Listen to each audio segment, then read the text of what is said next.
बंद करो, व्यवसायिक गतिविधियां बंद करो। अगर आपके पास पैसा है तो कोई नियम कायदे नहीं है, पैसा नहीं है तो आप एक दरवाजा टूट गया वो दरवाजा नहीं लगा सकते बिना उसके परमिशन के। इनकी वजह से पूरा जो एनवायरनमेंट पूरा खराब है, चोरियां बढ़ चुकी है, छेड़ाछाड़ी बढ़ चुकी है। यहाँ 5-6 लड़के बैठ के किसी पे कमेंट कभी हो। यहाँ गरीब लोग रहते थे, उन गरीब लोगों को ये पैसे वाले शहर के जोहरी लोग यहाँ से मकान खरीद लेते हैं, उनके पैसे के लालच दे करके, और यहाँ गद्दियाँ बना लेते हैं। पार्किंग की जगह नहीं होती है, आए दिन लड़ाई झगड़े करते हैं, बहन बेटियों के साथ गलत इशारे करते हैं, छेड़खानी करते हैं। पैसे लेते हैं, एक छत के 1 लाख रुपए, 2 लाख रुपए, 5 लाख रुपए साइज के हिसाब से लेते हैं वो, और आराम से खड़े रह करके बनवाते हैं। कोई तोड़फोड़ करने नहीं आते, कोई नोटिस नहीं देते, कुछ नहीं करते। सिलेंडर अभी भी सिलेंडर चोरी हुआ, दिन में से निकाल के ले गए कोई। जबकि वो टोपी वाले का करके बदमाशी वो करते हैं, हम वहाँ बदमाशी करने नहीं जाते। हमारी बहन बेटियां हमारे मकान की पे ही रहेगी, हमारे मकान के बाहर ही तो बैठेगी, बाहर बैठने थोड़ी जाएगी। जरा सा बोलते हैं, सारे 50-100 आदमी एक कारखाने में काम करते हैं, एक मकान में काम करते हैं, इकट्ठे होके आ जाते हैं, जिसकी गाड़ी होती है सारे आ जाते हैं, 150 आदमी। स्थानीय लोगों द्वारा यहाँ पे नगर निगम को बार बार शिकायत दी गई है। पहले भी ये इस बिल्डिंग का विरोध हो चुका है, जिस विरोध के बाद में भी नगर निगम को शिकायत दी थी, फिर भी उसके बाद में कोई कार्रवाई नहीं है। नमस्कार, मैं गौरव शर्मा और आप देख रहे हैं राजस्थान वन। देखिए, अभी मैं जयपुर के आनंदपुरी इलाके में मौजूद हूं और यह आदर्श नगर क्षेत्र में पड़ता है। यहाँ पर नगर निगम के अधिकारियों का ऐसा भ्रष्टाचार दिखाऊंगा जिसे देखकर आप चौंक जाएंगे। ये जो पूरी कॉलोनी आप देख रहे हैं, ये रेजिडेंशियल कॉलोनी है और यहाँ पर इलीगल तरीके से जो है ये कॉमर्शियल बिल्डिंग है वो बना दी गई है। यहाँ के क्षेत्र की जो जनता है वो परेशान है, लेकिन नगर निगम के अधिकारियों वो आंख मूंद कर बैठे हुए हैं। अब जो आप स्थानीय लोग हैं इनसे बातचीत करवाएंगे। ये आनंदपुरी कच्ची बस्ती के नाम से आता है। यहाँ कच्ची बस्ती वालों को मकान दिए गए थे, रियायती दर पे मकान दिए गए थे। यहाँ गरीब लोग रहते थे, उन गरीब लोगों को ये पैसे वाले शहर के जोहरी लोग यहाँ से मकान खरीद लेते हैं, उनके पैसे के लालच दे करके, और यहाँ गद्दियाँ बना लेते हैं। यहाँ अशांति हो जाती है, असामाजिक तत्व आते हैं। एक एक मकान में 150-150, 200 आदमी आते हैं, जिसमें मोमडन ज्यादा 90%, 95% मोमडन होते हैं। पार्किंग की जगह नहीं होती है, आए दिन लड़ाई झगड़े करते हैं, बहन बेटियों के साथ गलत इशारे करते हैं, छेड़खानी करते हैं। कभी भी सांप्रदायिक दंगा हो सकता है, कभी भी लूटपाट का काम हो सकता है। इसलिए यहाँ की जनता की, यहाँ के रहने वालों की ये मांग है कि यहाँ पर रेजिडेंशियल के लिए कोई भी आओ, कोई भी मकान बनाओ और आराम से रहो, लेकिन कॉमर्शियल गतिविधियां यहाँ बिल्कुल नहीं होनी चाहिए। तो कॉमर्शियल गतिविधियों की परमिशन देता ही नहीं है नगर निगम रेजिडेंशियल में, तो पैसे लेते हैं। ये 0 सेट बैक के बिल्डिंग बनी हुई है, ये 0 सेट बैक पे बिल्डिंग बन रही है। कैसे बन रही है? नक्शे पास नहीं है। पैसे लेते हैं, एक छत के 1 लाख रुपए, 2 लाख रुपए, 5 लाख रुपए साइज के हिसाब से लेते हैं वो, और आराम से खड़े रह करके बनवाते हैं। कोई तोड़फोड़ करने नहीं आते, कोई नोटिस नहीं देते, कुछ नहीं करते। और रेजिडेंशियल वाले यहाँ रहने के लिए जो मकान बनाते हैं उनके ऊपर तोड़फोड़ करने आ जाते हैं, उनके नोटिस दे जाते हैं उनको। और कॉमर्शियल मकान बनाते हैं, उनको कोई नोटिस नहीं देते। अच्छा, आप कभी शिकायत लेकर गए हो नगर निगम? कई बार शिकायत की है, कोई शिकायत को दबा दिया जाता है। पैसे से सब दब जाता है, पैसे से सब जाता है। कई बार शिकायत दे दी, सब कुछ कर दिया। 90%, 95% मोमडन आते हैं। या शाम को इतनी एक मकान के आगे 50-50 मोटरसाइकिल खड़ी हो जाती है, गेट के सामने गाड़ी लगा देते हैं। अंदर से कोई बाहर नहीं निकल सकता, वो स्कूटर तक बाहर नहीं निकाल सकता। कहते हैं तो लड़ाई झगड़े के लिए तैयार हो जाते हैं और माहौल खराब करते हैं।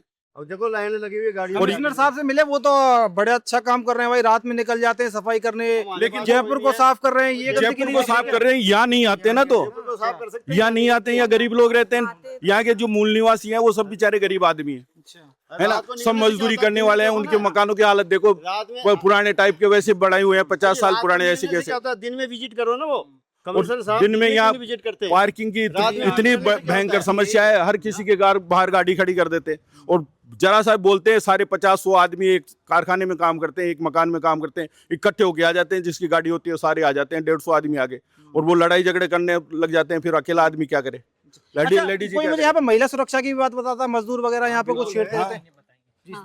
यहाँ पे जो लोग आते हैं तो वो लोग गलत इशारे करते हैं। जो यहाँ के स्थानीय लोग हैं वो खुद ये बोल रहे हैं कि यहाँ जो भी लोग आते हैं 5 से 10 बार तो बाहर निकलते हैं और अजीब से इशारे करते हैं और चले जाते हैं। तो इसलिए महिलाएं ये कह रही है कि हमें दिक्कत यहाँ पर मेन तो ये है कि हमारी बहन बेटियाँ सुरक्षित नहीं है। तो पहले तो हमें सुरक्षा ये चाहिए कि यहाँ पे व्यावसायिक जो गतिविधियाँ चल रही है वो बंद होनी चाहिए, क्योंकि ये आवासीय क्षेत्र है और आवासीय क्षेत्र जेडीए कभी भी अलाउ नहीं करता है कि वहाँ पे व्यावसायिक गतिविधियाँ हों। कितनी बिल्डिंग होंगी जो कॉमर्शियल बनी हुई है यहाँ पे, बताइए। आनंदपुरी के अंदर आप अधिकतर देखोगे ज्यादा से ज्यादा, जैसे अभी प्रेजेंट अगर हम देखते हैं तो यहाँ पे 35 के लगभग जो बिल्डिंगें हैं चल रही है, और जो कॉमर्शियल चल रही है, रेजिडेंशियल कॉलोनी के अंदर कॉमर्शियल गतिविधियां चलाई जा रही है। आप देखो, जैसे आप आगे जाएंगे तो बिल्डिंगों के घरों के बाहर उनके पास पार्किंग नहीं है, पर रोडों के ऊपर पार्किंग लगा रखी है। 20-20, 30-30 गाड़ियां रोडों के ऊपर लगी हुई है। जो स्थानीय लोग रहते हैं यहाँ पे, उनको समस्या आती है, गाड़ी की पार्किंग नहीं मिलती, अगर कुछ बोलो तो लड़ने के लिए उतारू रहते हैं। यहाँ के लोगों की ये समस्या है। अच्छा, शिकायत करने पहुंचे आप कभी नगर निगम? स्थानीय लोगों द्वारा यहाँ पे नगर निगम को बार बार शिकायत दी गई है। पहले भी ये इस बिल्डिंग का विरोध हो चुका है, जिस विरोध के बाद में भी नगर निगम को शिकायत दी थी, फिर भी उसके बाद में कोई कार्रवाई नहीं है। लोग परेशान है, इसलिए आज लोग विरोध कर रहे हैं यहाँ पे। अच्छा भैया, बेसिक समस्याएं क्या क्या आ रही हैं इन कॉमर्शियल बिल्डिंगों को बनने से? बेसिक तो यही है, यहाँ का जो एनवायरनमेंट है वो सारा बहुत ही कुछ बदल गया है। 10 आदमी निकलते हैं लंच टाइम में, 5 उधर बैठेंगे, एक सिगरेट वहाँ पिएगा, एक गुटखा वहाँ थूकेगा। घरों के सामने पूरा अनहाइजेनिक पूरा फैला रखा है इन्होंने। मना करते हैं तो कोई बोला बात कर लो ऊपर वाले से, साफ ये बोलते हैं। मतलब कोई किसी चीज का डर नहीं है यहाँ पे। मालिक से भी बात करिए, बैठ के राजीनामे से भी बात करिए, पूरा समझाया कि आपको काम करना है करिए, लेकिन ये गद्दी यहाँ नहीं चलेगी, क्योंकि इनकी वजह से पूरा जो एनवायरनमेंट है पूरा खराब है। चोरियां बढ़ चुकी है, छेड़ाछाड़ी बढ़ चुकी है। यहाँ 5-6 लड़के बैठ के किसी पे कमेंट कभी हो, क्या करें, माहौल पूरा बिगड़ा हुआ है यहाँ का। एक आध कोई अधिकारी वगैरह चेक करने आया है? इतनी कॉमर्शियल बिल्डिंगें इसमें बन रही हैं, कोई चेक करने आता है? नहीं आता है यहाँ पे, देख के अंदर चल के बात करके बस अपने। कितनी बार देखा है अपने अधिकारियों को आते हुए? 2 बार तो मेरे सामने आए हुए, पूरा अंदर तक गए, मालिक से भी बात करिए, लेकिन फिर वही अगले दिन से सब नॉर्मल होता है। भगवान जाने क्या है वहाँ। सेटलमेंट क्या हो सकता है अंदर? अंदर ऐसा क्या है जो यहाँ से सेटलमेंट किस चीज का, कैसे? पैसे का। आप यहाँ कमर्शियल बिल्डिंग बनाओ, है ना, आपको नोटिस आएगा, फिर आप निगम में जाओगे, सेटिंग हो जाएगी। 1 मंजिल नहीं 10 मंजिल बनाओ, कोई रोक टोक नहीं है। अब ये बेसमेंट प्लस 5 मंजिल बना दी, अलाउ ही नहीं है। 30 फुट की मंजिल पे कैसे बन गया बेसमेंट? 150-125 गज के 133 गज के अंदर बेसमेंट कैसे बन गया? 5 मंजिल कैसे हो गई? 6 मंजिल कैसे हो गई? वही अलाउ या नियम कायदे यही है। अगर आपके पास पैसा है तो कोई नियम कायदे नहीं है, पैसा नहीं है तो आप एक दरवाजा टूट गया, वो दरवाजा नहीं लगा सकते बिना उसके परमिशन के। अंत में आप क्या कहना चाहेंगे? आप ये क्या न्याय क्या मांगते हैं आप? हम ये चाहते हैं कि आनंदपुरी ये जो शांत क्षेत्र है, रेजिडेंशियल क्षेत्र है, निवासी रहते हैं, यहाँ के रहने वाले रहते हैं, यहाँ निवासी रहे, कोई भी आए मकान बनाए रहे, हमें कोई एतराज नहीं है। लेकिन कोई भी आकर के यहाँ कॉमर्शियल गतिविधियां करते हैं और एक एक गद्दी में एक एक कारखाने के अंदर 150-200, 200 आदमी आते हैं, मोटरसाइकिल भी लेके आते हैं, तो 200 मोटरसाइकिल कहाँ पार्क करेगा? फ्रंट है 40 फुट का, 30 फुट का, 30 फुट के फ्रंट पे 4 मोटरसाइकिल पार्क होती नहीं है। कोई गैरेज के अंदर पार्किंग बना लेता है तो वो सारे बाहर निकलते हैं, लंच में 4 बारी बाहर निकलते हैं, नमाज पढ़ने जाएंगे, गुटखा खा के आएंगे, हर किसी के गेट के बाहर ठूकेंगे, बैंड बेटी दिखेगी, अलग अलग तरीके के इशारे करेंगे, कमेंट कसेंगे, और कोई बोले तो लड़ाई झगड़ने के लिए 500 आदमी आके इकट्ठे हो जाते हैं, यहाँ वाले बेचारे घुस जाते हैं घर के अंदर। इन्होंने कॉलोनी में कम से कम 10-15 मकान बना लिए जो कॉमर्शियल यूज कर रहे हैं लोग। कॉमर्शियल यूज नहीं होना चाहिए, रेजिडेंशियल कॉलोनी है, रेजिडेंशियल करो, हम उसके लिए मनाही थोड़ी करें। इन्होंने रेजिडेंशियल के हिसाब से लिया था, आज 5 मंजिल 6 मंजिल बना दी इन्होंने, कोई तरीका थोड़ी है। आप रहने के लिए मनाही नहीं है, रहो ना। माहौल खराब हो सकता है, कभी भी रहने के लिए रहो ना। दंगे हो सकते हैं, फिर प्रशासन कहेगा हिंदू मुसलमान दंगे करा दिए, जबकि वो टोपी वाले का आकर के बदमाशी वो करते हैं। हम वहाँ बदमाशी करने नहीं जाते। हमारी बहन बेटियां हमारे मकान की पे ही रहेगी, हमारे मकान के बाहर ही तो बैठेगी, बाहर बैठने थोड़ी जाएगी, दूसरी जगह थोड़ी जा रही है। लेकिन वो बाहर से आते हैं या छेड़खानी करते हैं, उन पे कमेंट करते हैं, गुटखे थूकते हैं, सिगरेटें पीते हैं, धुएं फैलाते हैं, कोई बोलने वाला ही नहीं है। और बहन बेटियां कुछ बोलती है तो उटपटांग बोलते हैं, शर्म की मारी बेचारी अंदर जाके बैठ जाती है। गर्मी के अंदर 50 डिग्री टेम्परेचर में भी अंदर बैठी रहती है, लाइट चले गई तो भी अंदर ही बैठेगी, पंखी करती रहेगी, बाहर निकल ही नहीं सकती। ये माहौल है। आप क्या बोलना चाहेंगे? वर्तमान में मैं एक चीज और नोटिस कर रही हूँ कि पिछले 5 से 6 सालों में चोरियां होने लगी आनंदपुरी में, जो कि आज तक कभी हुआ भी नहीं। लेकिन पिछले 2-3 सालों, स्पेशली 1-2 सालों में तो ये हो रहा है कि घर के बाहर से बाइक चोरी हो रही है, घर से सिलेंडर, मेरे खुद के घर से सिलेंडर चोरी हो गया, जबकि आराम से पूरी गौर में लोग घूम रहे हैं। लेकिन चोरी करके कब आ गए, कैसे, क्या मतलब रैकिंग करते हैं, क्या करते हैं, इनका हमें समझ में नहीं आता।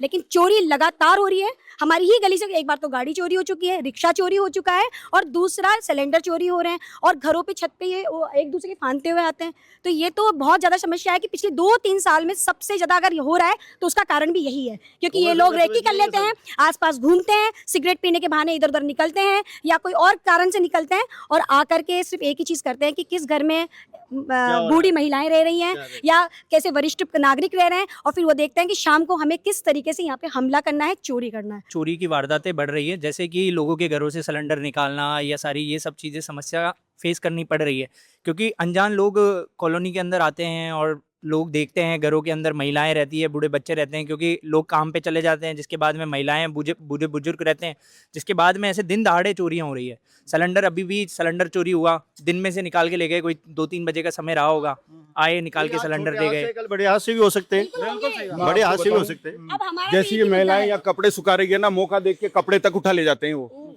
जेब में पैसे होंगे, पैसे निकाल के चल जाएंगे, कपड़े ले जाकर के पैसे निकालेंगे, उसको फेंक जाएंगे कहीं भी। ये पोजीशन है यहाँ पर।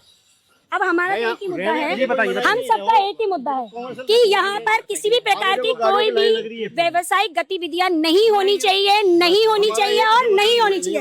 हम बिल्कुल अलाउ नहीं करेंगे, व्यवसायिक गतिविधियां नहीं करेंगे, नहीं करेंगे, नहीं चलेगी। बंद करो, बंद करो, व्यवसायिक गतिविधियां बंद करो। दोस्तों देखिए, अंत में मैं यही एक ऐड करना चाहूंगा कि जो नगर निगम के कमिश्नर हैं ओम प्रकाश कसेरा जी, अगर आपको रीलबाजी से फुर्सत मिल गई हो तो जनता की जो असली समस्या है उसको सुन लीजिए, क्योंकि आपके जो भ्रष्ट अधिकारी हैं वो पैसा लेकर जो यहाँ पर जो रेजिडेंशियल बिल्डिंग है आनंदपुरी में, वहाँ पर आपके भ्रष्ट अधिकारियों ने कॉमर्शियल बिल्डिंग की जो है वो परमिशन दे दी है। तो नींद से जाग जाइए, ऐसी कमरों से बाहर निकलिए आप, और आम जनता की जो समस्या है उसको सुनिए। दोस्तों आप क्या कहेंगे इस पूरी बातचीत पर, वो हमें कमेंट में ज़रूर साझा करें और इसी तरीके से जुड़े रहें राजस्थान वन के साथ।